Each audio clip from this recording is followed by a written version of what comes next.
Tonight, It's Mike and John Johnny. tonight. We're already off sync with our music. Why did Steven Spielberg come in and remake a classic? It's not that it was bad, it was actually kind of good, but it was just kind of okay. That's my overall thoughts on this song. Oh my God. What did you think, Johnny? I have a lot of thoughts about this movie. I think it's the best West Side Story of the last 60 years. The best West Side Story since West Side Story. Oh yes, because there haven't been any other. Have there been other versions like aside from the play that have been put on screen? The only other versions I've seen are just like high school theater productions. Those don't count. It's just like that's just kind of like why I can't watch Frozen because I worked in like a kids camp, and you just see like a bunch of little kids singing "Let It Go," and by the millionth time you've seen it, you're just like, I'm ready to let this movie go forever.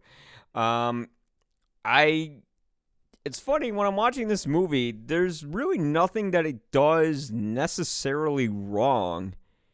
I just felt like when I was watching West Side Story, I felt like, why are they making this again today? And yes, you could counter that with, well, why not?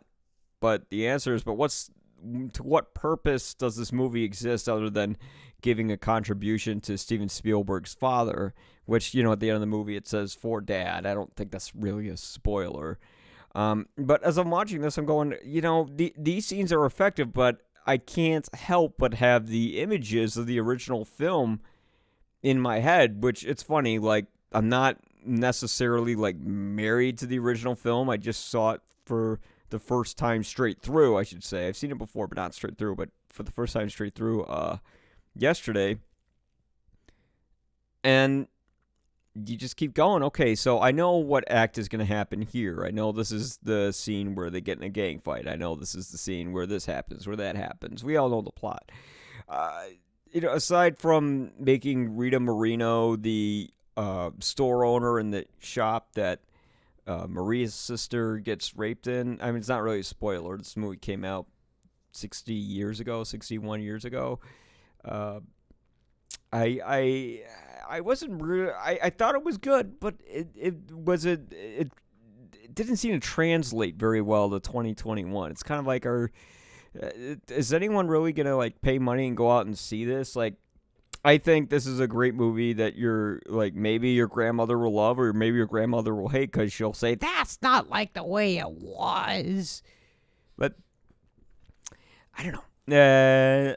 I'm kind of out of thoughts as of this moment. Well, I think you've got some valid points there, Mike. But I'm gonna one up you here. I think if we're gonna talk in the spirit of adaptation, right? Yeah. So when I look at a movie like this, I'm looking at this and that is an adaptation. It's not necessarily a remake. Yeah. I think looking at it as a remake is the wrong way to go. Well, there are elements that are, I think, in the way the sets were built in this and the way it was shot is definitely made to look like the West Side Story that we're familiar with, this show. But like I said, it's the best West Side Story since West Side Story.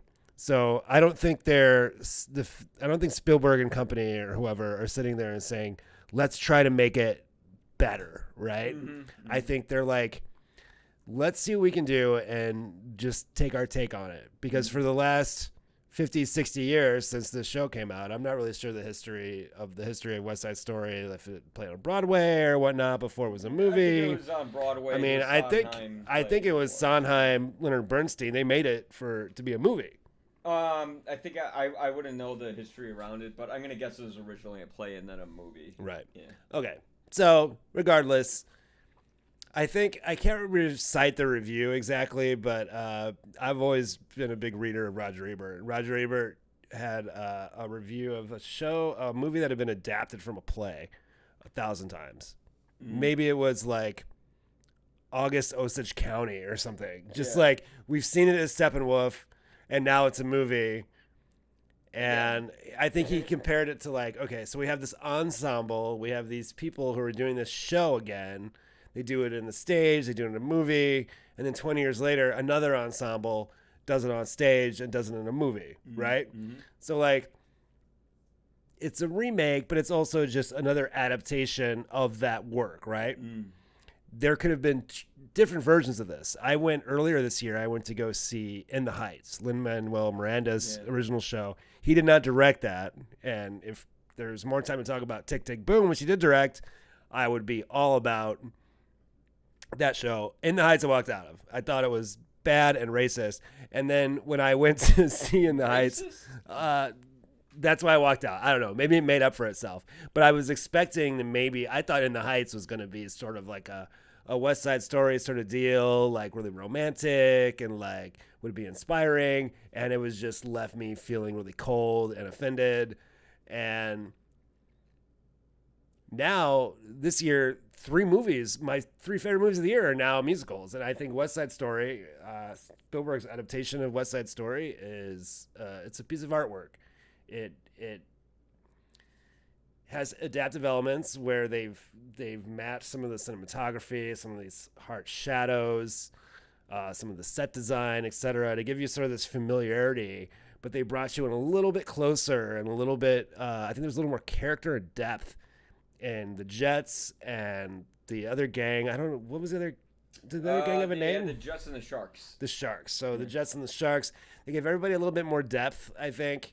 And I was making a point earlier. We just watched a clip from the Tonight scene from the original West Side Story, and I noticed that Tony and Maria seem like very virginal and innocent in these movies. I think with Tony and Maria in the original and the 1961 version, that they're like nothing can go wrong, right? Yeah. But the approach in Spielberg's version, this new version, is that they kind of know what they're getting into. And there's not like this innocence with them. Maria's got a little twinge like, oh, this is a bad idea. And then Tony's like, this is probably going to get us killed. And, Tony wears his heart on his sleeve so often, and he's really trying to do the right thing, but in his heart, like, he went to jail. He beat somebody. He's violent. Yeah. Men are violent. And when passion's involved, like, that violence, like, continues. And I think, I hate to, we're not ones to talk about assault. What do we know? So that scene in the cafe or in the shop at the end, like, they kind of glossed over that a little bit. I'm not saying that's not a criticism. I think they did it right.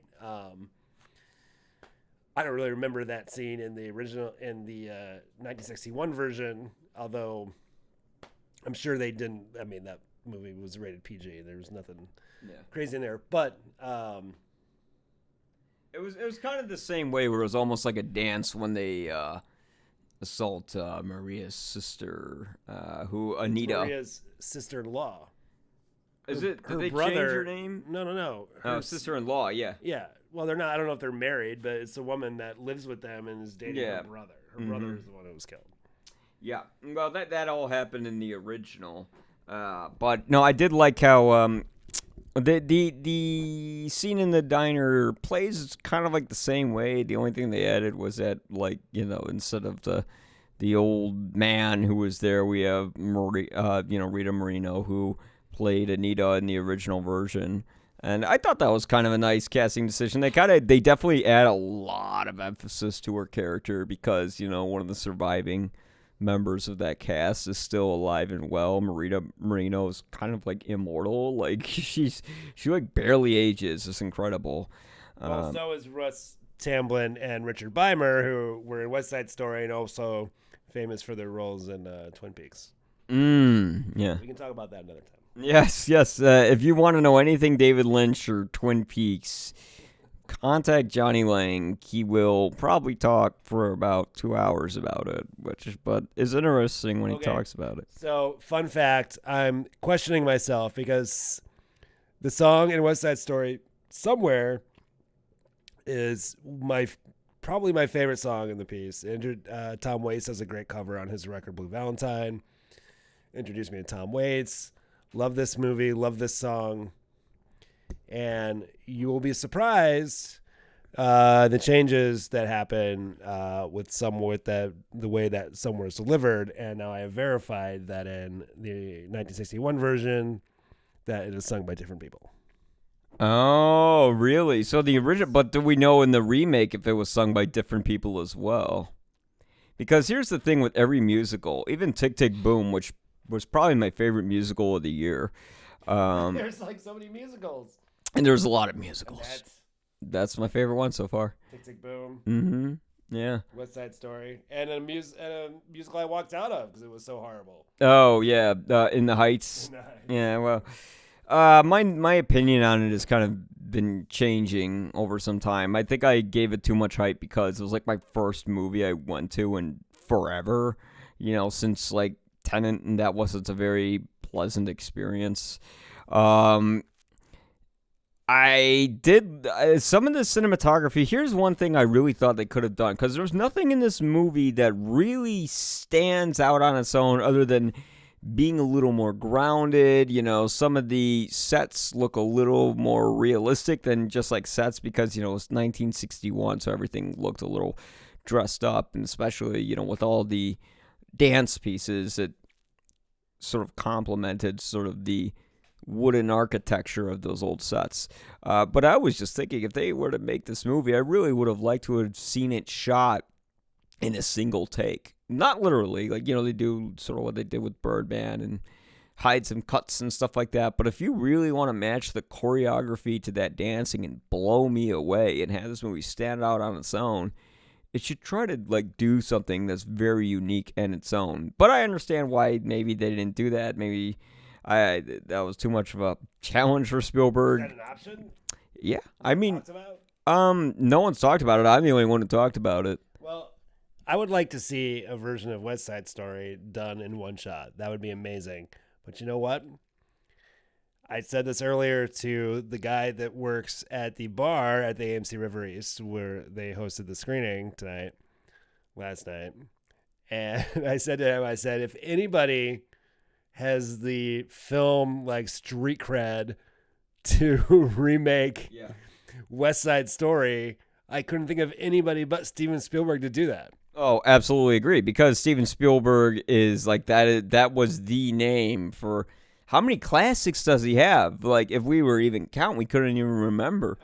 I'm not even talking about the classics that Spielberg has done. I mean, Mike knows I'm a Spielberg fan and a defender for better or worse. And I mean, you wouldn't pick any modern day director to do this. Like, Spielberg, it would be a joke, like Scorsese. It was like, oh, Scorsese's doing West Side Story. What will that look like, right?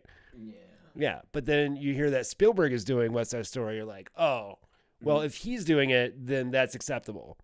It's not like Gus Van Sant doing a shot-for-shot remake of Psycho, which was basically like, a $6 million fan film with Vince Vaughn. What the fuck casting decision was that? Yeah. Spielberg was the only choice, and I'm glad he did it. And the only unfortunate thing about Spielberg doing his adaptation of West Side Story is that he didn't direct. He's not directing Indiana Jones 5. Well, thank God he isn't, because he already had directed Indiana Jones 4, and we saw how that was. Although I do have to say, I do think that the Temple of Doom is a more annoying film than the Kingdom of the Crystal Skull. But that's a whole other topic. But yeah, in terms of street cred, Steven Spielberg would hold that water. Although I'm wondering how much water is that at this point of his career? Do a lot of kids still know who Steven Spielberg is? Because I've taught kids, in high schoolers, and they're like, who? So at this point, you slap Steven Spielberg's name on there. I'm wondering who they're marketing towards. Are they marketing towards guys in their 30s and their parents in their 60s to 70s and their grandparents? Because that seems like who you would appeal to more than teenagers. Because I don't see any teenager flocking to see West Side Story.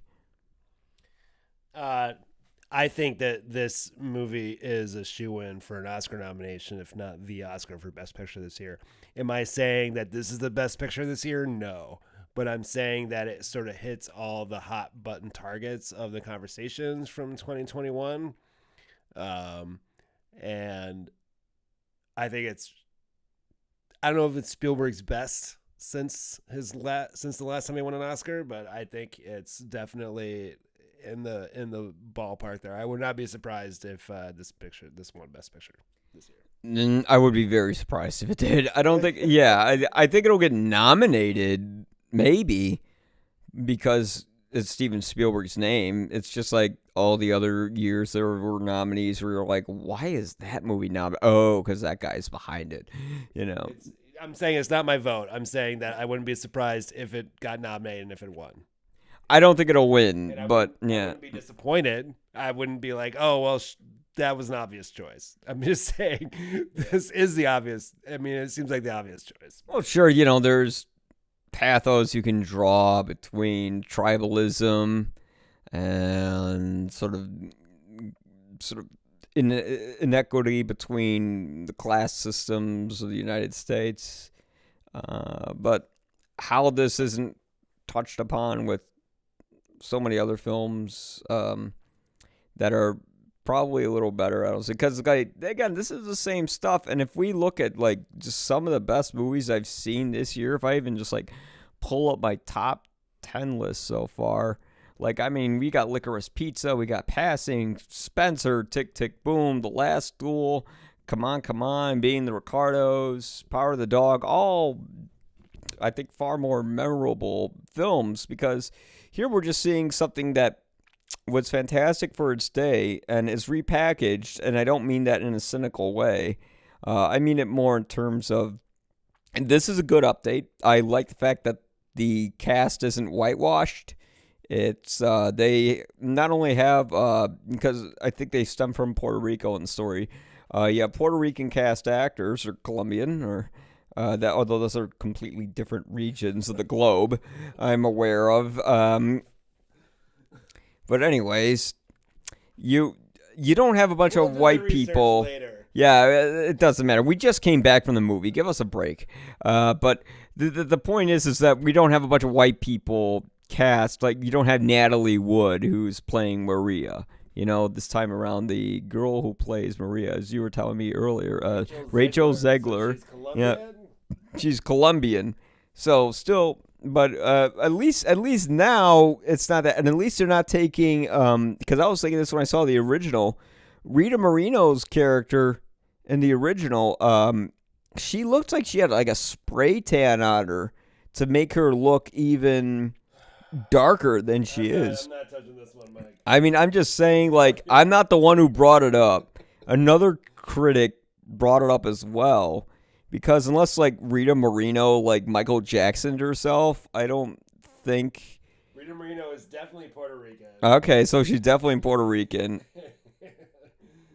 But I'm saying for that movie, they try to make her look darker, which, this is 1961. It wasn't right back then, but people didn't think about it. But I'm glad that they're not doing that now. And certainly in that aspect, that's great. And also the fact that a lot of the characters are speaking Spanish without subtitles. They're introducing that part of the culture without having to show us everything that they're saying, because the idea is that sort of like the white guys in that movie or the Polish guys, they don't understand what the other characters are talking about, and it's sort of like informing the audience. Well, if you want to know what these characters are saying, learn a little bit of Spanish or ask a Spanish friend, and it's bringing that part of the culture into the story that I enjoyed. It didn't feel like it was a cynical, like, oh, okay, here we go, here's an all Latino cast, fuck you. Like, it actually felt like it was legitimately in that story, but I would expect nothing less from the director of The Color Purple and Amistad. I want to see the West Side Story where Anita is the romantic interest. What do we say? Same here. Anita, I just met a girl named Anita. Speaking of which, Ariana DeBose, I think that's how you say her name. I don't know. DeBose, she actually had some of the best vocal range in that movie. I'd say Maria is equal to her. But Are you talking about Rachel Ziegler? yeah, her sister Anita. Oh, Ariana. Yeah, she was great because there was that song she does, where she's saying, I want to say Natalie Wood for a second, but Maria was Rachel Zegler was asking if she could forgive Anita for what transpired between her brother and Tony, and Bernardo and Tony. Bernardo played by David Alvarez, and when she was singing her song and she's crying and screaming at the same time, that was a spectacular range, Ansel Elgort, yeah, his character, I'll say he has proven to be a kind of interesting actor. You see him in Baby Driver. He's really great at kind of playing screwed up characters who have a disturbed past, and he kind of brought that into Tony's world, where, as you were saying, Tony's a guy who escaped from prison, or not escaped, he was released. That's the fan film, the Tarantino version of West Side Story. It's just Tony's escape from prison. Oh God, yeah, I could see how that would. Oh gosh, I actually am kind of curious about that film now. Would that just be like Tony like having like it would be like a revenge porn sort of thing, but like Ansel Elgort, I couldn't tell if he was singing his lines or not. It looked like it because his Adam's apple was bouncing up and down like a basketball when he was singing those songs, especially on that big screen. But Tony just hops on a motorcycle. Says, "Look, Maria, I gotta go." And Maria's like, "Whose motorcycle is this?" And Tony's like, "That's dead, baby." No, it says, "This is Bernardo's motorcycle." Bernardo's dead, baby. Bernardo's dead. No. We're not exactly spoiling a happy ending. Yeah, we're not exactly spoiling a 40 or 60-year-old film. Why didn't we just Tarantino this West Side Story? Come on, Spielberg, you could have done better. Film it one shot. I'm giving this 4 stars, but if there was a version where they Tarantino the ending and just like everybody lives or something, or then that'd be cool. They just ride off on a motorcycle and What did you think of the cast? Well, I think I'm gonna go to a point you said earlier. You're like, who is the audience for this? Like, honestly, I don't know. But yeah, when you make a movie this good, I guess this well done, with a pretty unrecognizable cast, a pretty rookie cast, and you make something this effective, like people aren't going to care. So I think my point was earlier about this winning the Oscar, which I forgot when I was talking about this winning the Oscar. Keep going. Yeah. December 10th. Okay, so maybe they're making it less obvious for the Oscar, but still. Sure. Is that people will see this because of the Oscar nomination. That'll get people in the theaters, or at least on the streaming services when this is released on streaming services. So, I mean, the movie is so beautiful and the music is so iconic. Like, a lot of people are going to watch this. And, I mean, I think the difficult thing is I would feel unfortunate for those who are seeing this movie, this version of West Side Story for the first time. Mm-hmm. I feel like it would be a letdown not to have seen the original, not to see the 1961 version.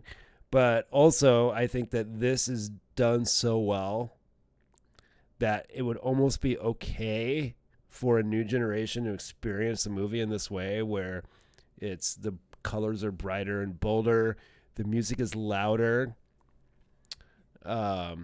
and it's really, I mean, it's just a beautiful movie. And I think that if I saw this West Side Story for the first time, I would still fall in love with this music and these characters. And then I would want to go back and see where it came from. So I think there's an opportunity to introduce this music and this movie to a new audience. And, whatever rabbit hole they decide to fall into, whether it's watching the 1961 version, or even just going back and being like, oh, this is based on Romeo and Juliet. Oh God, Romeo and Juliet's really cool. Like Shakespeare's really cool. Mm-hmm. Like, just, I mean, it's an opportunity to broaden horizons, and there's things are remade all the time. Things are done in different ways, and it introduces people to things, and it's done really well, and it's one of the best movies I've seen this year. Wow, now that is a ringing endorsement. I can't say I'll say I liked it. I'm not going to give it 4 stars. I'm going to give it 3 stars because I appreciate the effort. I thought that the songs still work very well. The choreography and the dancing, of course, is fantastic. Some points of criticism with the movie specifically is I felt like the framing in some of the dance sequences was a little tight. Like, it seemed like some characters were just barely able to stay on, like, the left corner of the frame, and they're losing that action. Also, some of the cinematography, Yamish Kaminsky, one of my favorite cinematographers. He's been with Steven Spielberg since Schindler's List,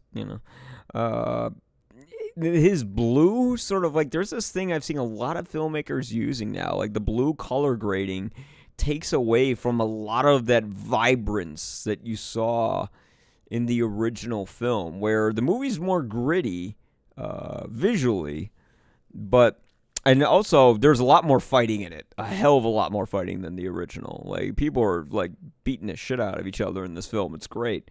And thank God. I mean, if it weren't for the thing with West Side Story that kind of, like, before I officially saw it straight through, that sort of turned me off, was like, these guys are supposed to be like these street gang tough guys, but yet they're, dancing around in the streets. That's not very tough.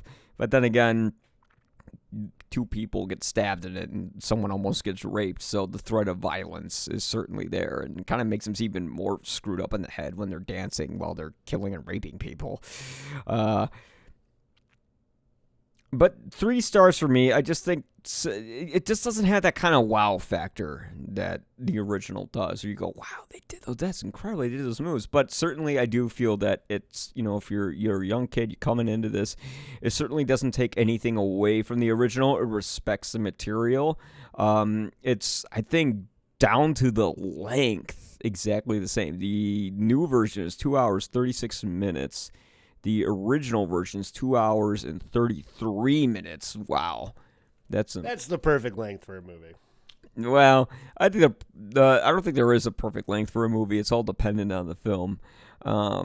Certainly, this is a movie where I could see maybe, like, if all the tickets for Spider-Man are sold out, you could take. I really hope not. I mean, I want to see Spider-Man just as much as the next guy, but I think there's 2 different audiences for this movie. Absolutely. I think West Side Story is going to do well enough. Yeah. It's not going to do better than Spider-Man. No, but it's like a great alternate option for, like, the family during the holidays. I mean, if Omicron doesn't shut us down. In that spirit, if Spider-Man is, alternate universe, there could be a universe where it's a multiverse, yeah. A multiverse. It could be a universe where, Spider-Man breaks into song and starts doing music from West Side Story. He could do that. He could sing it, and then Toby and Andrew can join him, and then they're like, we swear we're not playing Spider-Man, we're not in the movie. But anyways. Well, I mean, I love Spider-Man. I love Toby as Spider-Man, and I love talking about West Side Story more than I like talking about Spider-Man. So, what we have here is two variations on a classic story with beautiful music, and you know what? If you don't want to go to the theater, watch the 1961 version at home, and then don't watch this one. If you want to watch the Spielberg version, watch that one, but don't watch the other one. Do what you want. Either way, they're interchangeably good. Either way, you will not be disappointed. Yeah, I think this is a musical that, at the end of the day, Stephen Sondheim would be proud of this proud of this adaptation, and God rest Stephen Sondheim's soul. I almost screwed up his name when trying to give a eulogy to him, but God bless Stephen Sondheim. Oh God, now my own brain's making me. Sondheim. I know Stephen Sondheim's soul. You call him Steve. Yeah, hey Steve, how's it going? Steve Is it like that South Park? You ever see that South Park episode where they all like do musicals? So then I'm not gonna give away the rest of that plot. Yeah, I mean, it's South Park. You don't have to give us no spoilers. yeah, it's not appropriate for this format, but yeah, I'd say for me it was 3 Guinnesses. For John, it was 4 Guinnesses out of 4. So yeah, I think it's a recommendation. Go see it. I think West Side Story shall be opening in theaters on December 10th of this year. All right. Or next year if, Omicron really gets this way. And anyways, having said that, we'll see you guys on another podcast. But thank you for listening tonight. We're podcasting tonight. Drinking beer. I have seltzer, not beer, but I will be consuming later. Thank you for recording this because that saves me a lot of sleeping loss from having to write this tonight.